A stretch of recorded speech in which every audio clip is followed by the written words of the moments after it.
Welcome to Twisted Oaks Bike Park, a mini Wales in the heart of East Anglia, typically known for its flat trails.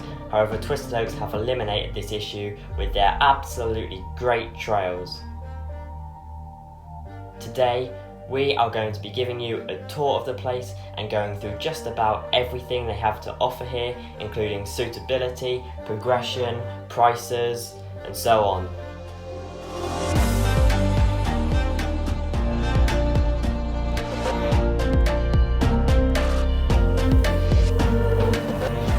Let's start this guide off and talk about suitability. This place is suitable for all abilities and is great, even if you're a beginner, to come and ride and work your way up through all the obstacles and the progression lines and work your way up to the hardest jumps, which, like me, you'll be able to see your progression as you do so. Bike-wise, you will need to have a suitable mountain bike. However, this can just be a simple entry-level bike and you'll be fine, although just so you are aware, as it says in the rules, you do have to have a front and a rear brake to ride here, but most bikes should be perfectly fine for this place. Getting here is fairly straightforward. You come straight off the A14 or the A12 from either direction and just head towards a place called Brightwell, and you will come across the entrance to the bike park on that road. Parking here is free, however at the minute you do need to be a member to ride here on all days. This is because of coronavirus, and they are open all days except Tuesday and Wednesday when they are shut. If you are not a member, then fear not, as they frequently have pay on the day rides in which you can turn up and pay and ride, but these are only on select weekends, so if you want to ride whenever you want, then buy membership. I highly recommend it, and it is definitely worth the money. And if you check out their website, they have some really good information on there and the membership prices and so on. So I highly recommend becoming a member, and it also helps the bike park out so they can build newer features. When you become a member, you get given a nice wristband which you wear, and if anyone asks, you just show it to them so they know you're a member. Now, let's get to the bit you're interested in, which is the trails. This bike park is split up into 5 areas.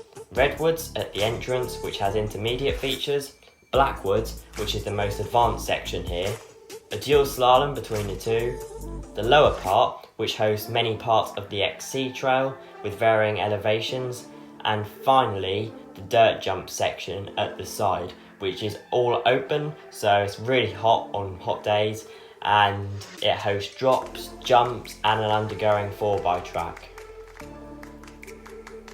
Let's jump straight into the trails and start with the XC Loop, which is a 4-mile track that weaves all about the bike park, taking in some great and fun parts and can easily be ridden by anyone, as there's plenty of diversions around hard sections, and it's a really good way to warm up for the rest of the park. Here we have the start of the XC route. We have a pretty steep climb, and today just, oh god, there's a log. Just be mindful for me today, it is 27.5 degrees, which for the UK is extremely hot. This first part here is single track. It's great for high speed training as you can really pick up your speed, and as you are able to see, we are now vastly approaching our first jump on the trail, which can be ridden as steps or as a jump, and has a diversion around it just in case you want to give it a miss. See? Like that. Then we have a nice fast berm, another fast berm. Then we have another high speed berm, followed by another, and then we're at the bottom. And then the red XC goes right here, and we take a sharp right, and off into the lower woodland we go. Right, and we are now approaching our first good feature on the XC route. We have these boardwalks, North Shore, good bit of fun. Oh.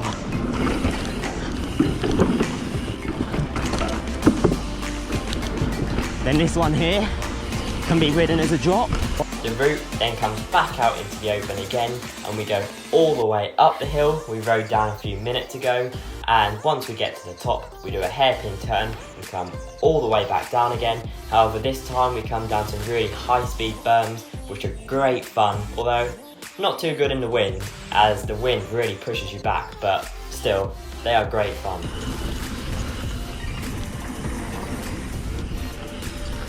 After descending this track, we then end up back in the lower woods section where we bike for about another mile, which is made up of twisty, tight cut trails with some tricky elevation changes and some really steep bits to master. But we also have some more North Shore features and some bridges, which are great fun. Because there's no run up. And here we have... Eventually, we end up back in the open here at the dirt jump zone, which is host to a large range of different sized jumps for all abilities, ranging from small tabletops to massive gap jumps. They're still building that, but all of this here.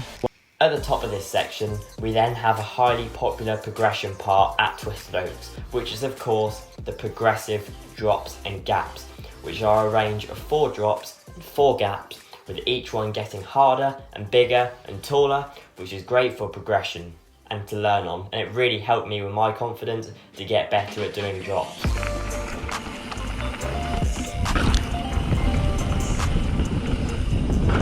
Right.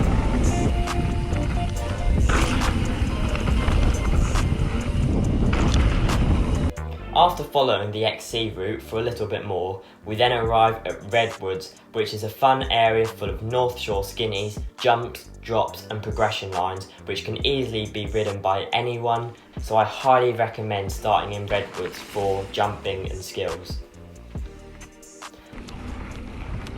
So we are now entering my favourite part here at Twisted, which is Redwoods. Let's start with going left, and straight away we are greeted with 2 small jumps which are good fun, but you want to be careful and make sure you have enough speed for them, because I caught my back wheel on them once and it didn't end up too well. But anyway, this trail then winds through Redwood even more, all the way until we get to our next section, which is the log jump. I absolutely love this feature. It was the first feature I ever did when I came here, and it's really good fun. It looks bigger, but when you're riding it, it's actually absolutely fine, and it then follows down to 2 smaller jumps afterwards, and you end up at the bottom, on the bottom fire road. We can then get back up to the top by riding up what I call Redwoods Uplift Trail, which runs parallel to the dual slalom all the way back up to the top. Now, if we go into the start of Redwoods this time again, all the way through to the log jump, however this time we are not going to go over the log jump and we are going to go left, in which the trail then goes round a couple of corners and splits again. This time you can either go left, where you go down some more berms, or you can go straight and then to the left, where it takes you over 2 wooden North Shore drops, which are really, really good fun, and probably one of my favourite features in Redwoods.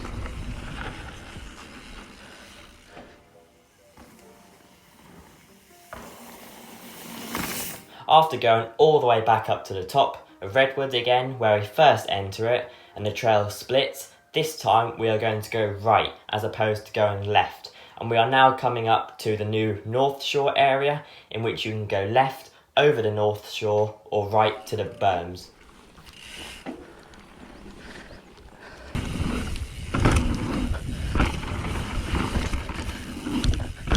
Yes!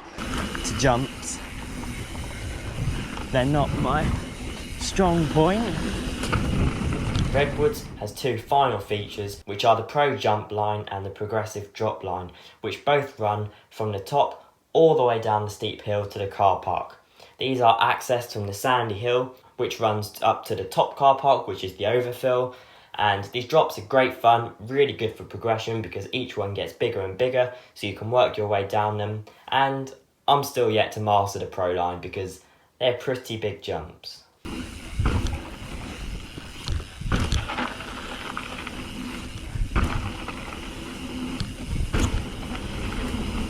Now, let's move on to our next area in the park, which is the dual slalom, cleverly positioned between Redwoods and Blackwoods, which starts from a mound with 2 railings either side and works its way down, winding all the way to the bottom over some jumps. Oh no!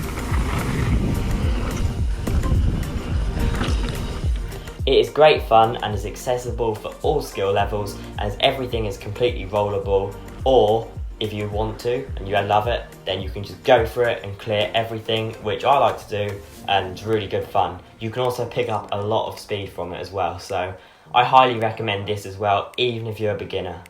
You can then get back to the top by the path which runs parallel to it on the right hand side, which is like an uplift trail. Some people walk up, some bike up, but it helps you go up and down for as long as you want, even all day for some people.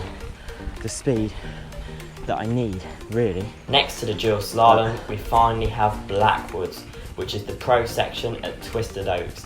It has the hardest features in the park and is still under construction, so you can expect some more epic jump lines and so on to come in the future. But as you can see, this is basically a pro place. This line here that goes through the side, this is easily accessible by anyone. Again, it's fully rollable.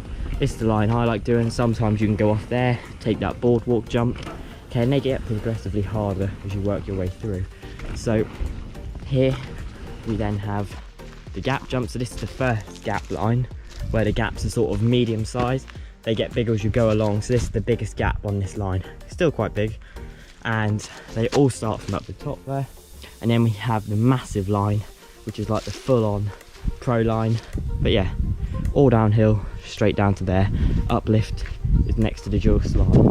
And that is it for Blackwoods. These are all the trails that are in Blackwoods at the minute. As I have mentioned, they are building new ones. It is going to get bigger, but for the minute, this is it. They're really good lines. And actually, this is the end of the trails. We have now covered everywhere in the bike park, the lower part, the dirt jump section, the Redwoods, dual slalom and Blackwoods. So those are the trails. Hope I gave you a good tour. However, there are still a couple of things I haven't mentioned, which I'm now going to tell you so you know. So let's start with the toilets. Here they actually have some new toilets that have recently been built. These are clean, they're good, they're better than what some bike parks have, and they're good because they're permanent, so they'll always be there. So you will know there'll be good facilities when you go there. They don't have any cafe or bike shop or anything at the minute. I think they plan to build one of these in the future. They also plan to build a glamping area, so you can go and glamp for the whole weekend. In case you don't know what glamping is, it's like camping but a bit more luxurious. You're in a permanent tent, and yeah, so that'll be really good once that's done, because it means if you're coming from far, you could stay over, but that is not going to be for a while yet. So that is it for Twisted Oaks Bike Park. We have now covered everything they have to offer here, taken you round the park, shown you everywhere, every single part of the bike park. So I hope this guide was useful to you. I hope it showed you what it's like, so you know that you can do it, because you definitely will be able to do it no matter your skill level, because there will always be something there for you, and then you can progress up through the progressive lines and see your progression. It is a really good bike park. I highly recommend becoming a member. Also, if you don't want to become a member and you want to check it out on a pay on the day ride first, make sure to go and check out their Facebook, because their Facebook is where they announce all the dates that they are then going to have the pay on the day rides. However, there won't be any of these for a little while because of coronavirus, but if this is already gone by the time you're watching this video, then ignore that. So look for pay on the day ride dates on their Facebook. Membership will be on their website, which I'll put a link to in the description, as well as their Facebook. Hope you enjoyed this video. Make sure to subscribe, like, and leave a comment, because please do subscribe, because it means a lot to me. This video has taken me 2 weeks to film. Okay, I had to go over 2 trips and film stuff because I didn't get enough footage from the first day, and some of it wasn't very good. And then it's also taken me another 2 weeks to edit it. That's how long it takes to edit a video like this. But I've enjoyed doing it, so a lot of hard work has gone into it, so please make sure to subscribe. Thank you for watching. I hope you enjoyed it. That's your guide to Twisted Oaks Bike Park, and let's go ride.